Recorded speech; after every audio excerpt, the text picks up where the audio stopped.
Ambiance bien différente à Hoi An.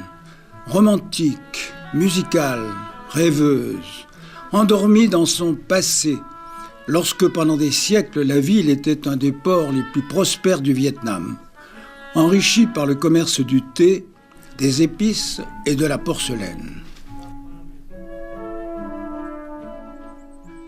Ici, notre dragon est chinois.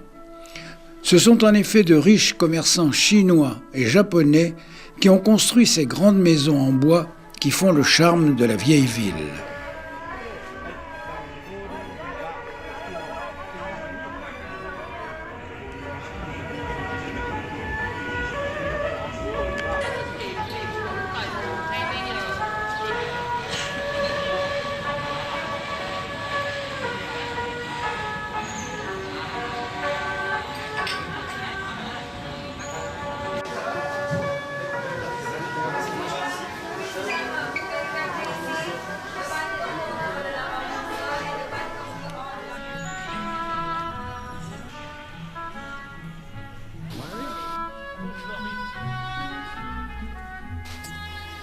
Un pont couvert destiné à relier les quartiers japonais et chinois, séparés par un cours d'eau, fut construit par la communauté japonaise de Hoi An dans les années 1590.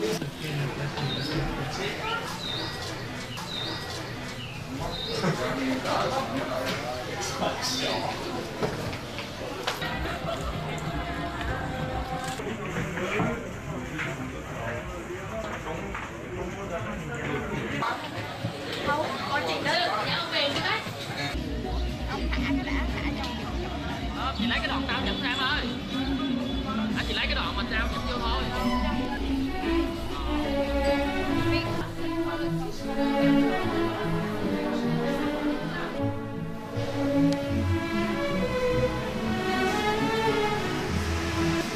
Les maisons transformées en commerce, la foule cosmopolite qui se déploie dans les rues, le parfum du tourisme qui plane sur la ville, tout cela participe au charme de Hoi An et à son atmosphère surannée.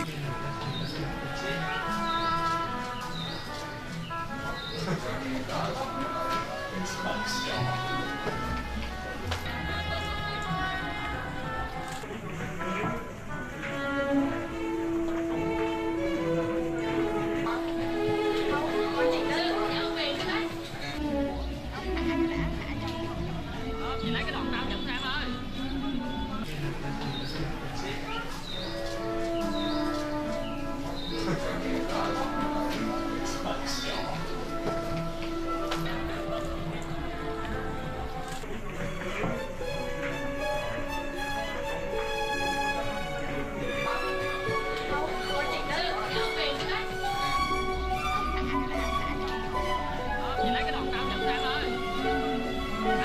Hoi An est célèbre pour les lampions qui ornent ses rues. On les confectionne sur place, dans les magasins de la ville, mais plus encore dans des ateliers où la fabrication est plus standardisée et plus diversifiée.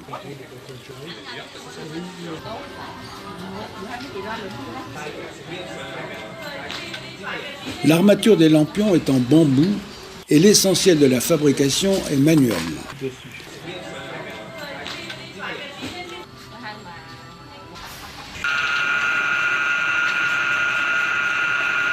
Un vieux tour est la seule concession à la mécanisation. Il sert à fabriquer ces pièces sur lesquelles viendra s'articuler l'armature du lampion.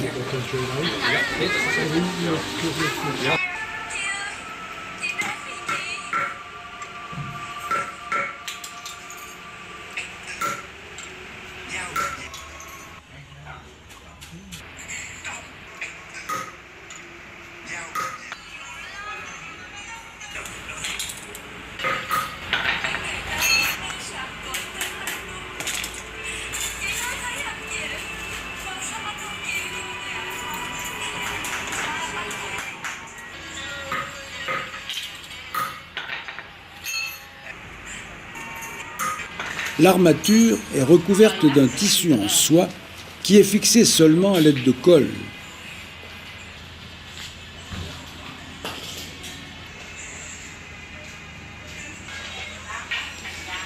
Le haut et le bas du lampion sont ornés à l'aide de bandes de finition préparées à part.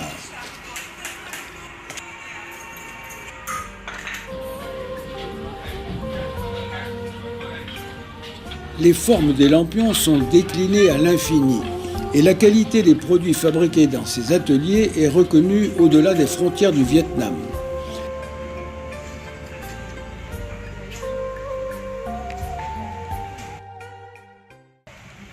Le dragon tutélaire qui nous est attaché nous abandonne quelque temps à Ho Chi Minh Ville, ex-Saïgon. Nous en profitons pour visiter le quartier français et en premier lieu la cathédrale Notre-Dame. De style néo-roman et bâtie en pierre rouge venue de Toulouse, elle fut inaugurée en 1880.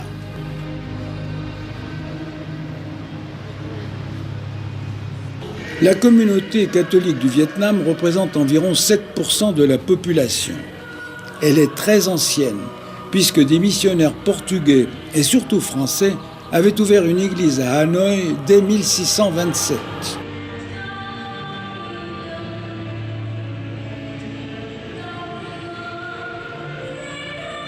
Nous sommes le dimanche des rameaux, et les branches d'olivier des textes de l'Évangile, ou bien le buis des églises françaises, sont ici remplacées par des feuilles de bambou séchées.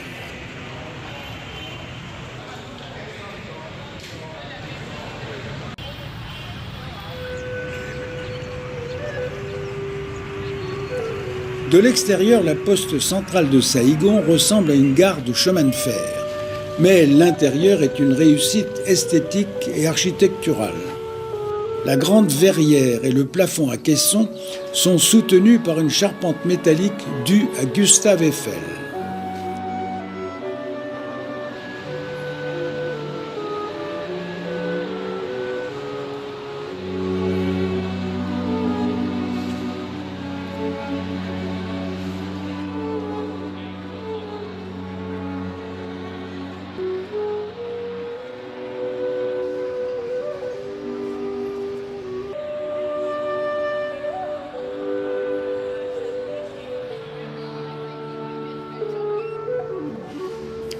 Ce bureau de poste construit en 1886 par les Français est encore aujourd'hui parfaitement fonctionnel.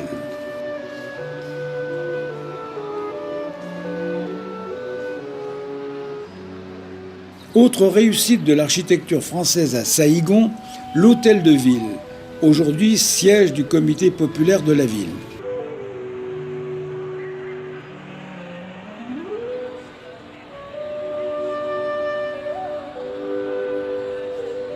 L'opéra construit en 1897 traduit les styles français de la Belle Époque.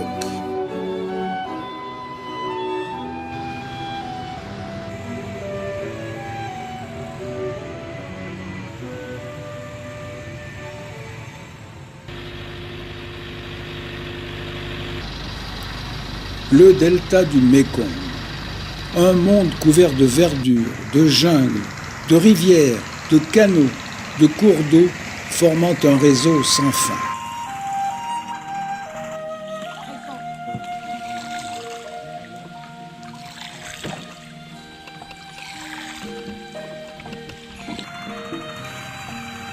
Le voilà de retour, notre dragon, et même il a fait des émules.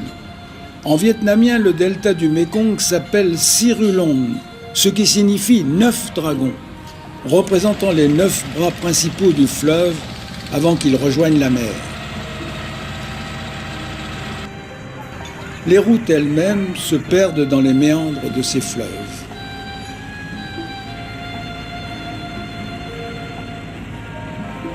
Sur les rives, une activité intense, comme la fabrication manuelle de briques à partir de l'argile tirée du fleuve. L'écorce de noix de coco, transformée en charbon de bois dans ces fours, sert de combustible. On utilise également l'écorce de riz, dont c'est un des principaux usages. Les briques crues sont façonnées à la main, puis chargées en général par des femmes dans les fours. Ce travail est d'autant plus pénible qu'il fait une chaleur accablante et que le chargement des fours est une entreprise de longue durée, jusqu'à une semaine. La cuisson des briques dure 25 jours, pendant lesquels le feu doit être entretenu en permanence.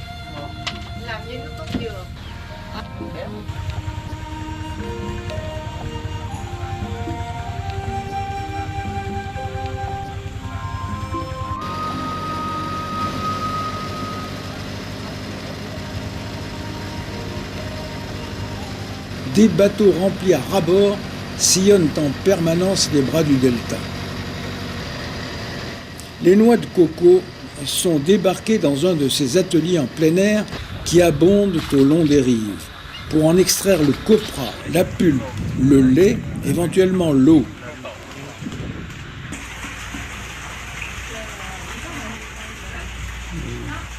Les travaux les plus pénibles concernent l'ouverture des noix et l'arrachage de la fibre.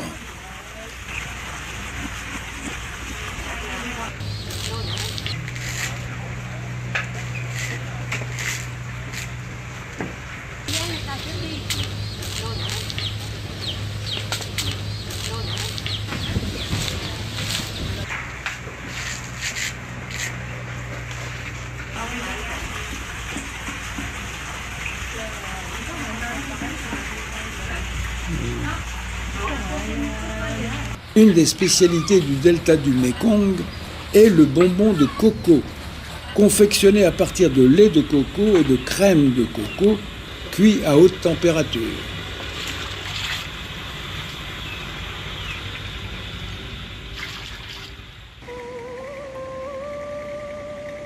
L'un des 9 dragons nous prend sous sa coupe pour une descente sur l'un des bras du Mékong.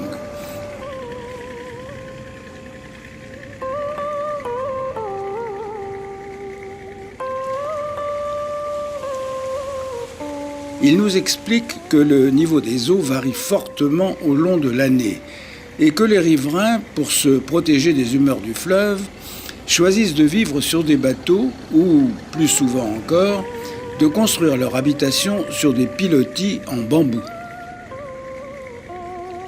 Les uns et les autres de ces riverains continuent à penser que le fleuve est le réceptacle normal de leurs ordures.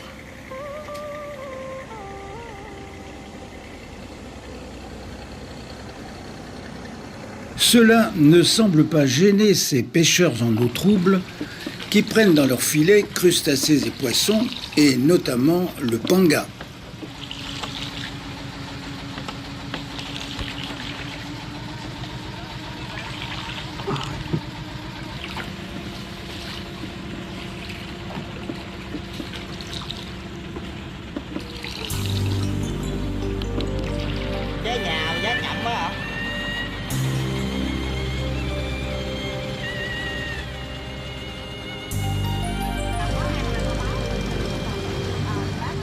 Une concentration de bateaux signale les abords du marché flottant de Kanto.